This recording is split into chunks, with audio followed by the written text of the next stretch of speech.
One of the fundamentals of teaching first year architecture was to encourage using sketchbooks. And so that's where the use of sketchbooks for me, became fundamental. The simplicity, I guess, of just having a pencil and a piece of paper is just so liberating that you can travel anywhere with it, and it's fantastic. And eventually came across this format of a Japanese album, which meant that you could make a long continuous story, which I really quite enjoyed. Again, it gives a real sculptural quality to the actual work itself, and that sense that they're little stories that are being shown on an intimate level. Over the last few years, I've been really fortunate enough to go to a number of residencies around the world, or mainly in Europe, I should say. But the one that was the most important to me was just after I finished the first show at Handmark, and it was to go to Draw International. When I came back, I was then doing larger scale works, so no longer were they very precise and tiny drawings all the time. I could also really expand and use the whole body into a drawing.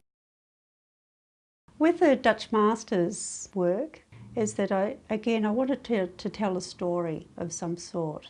At that time I was wanting to learn more about colour, and I was going to another class, and they were talking about Dutch Masters in the history aspect of it, and I was just sucking this up, enjoying going to history classes again.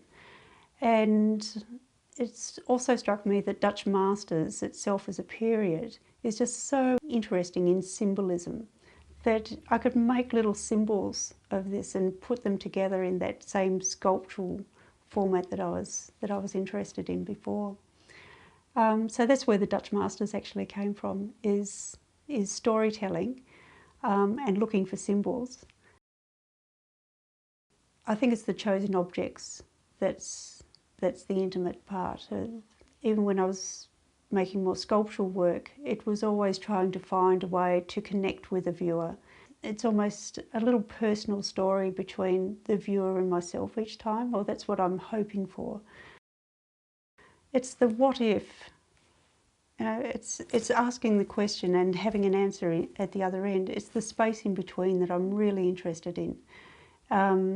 Visually, it's also the thing that keeps me interested.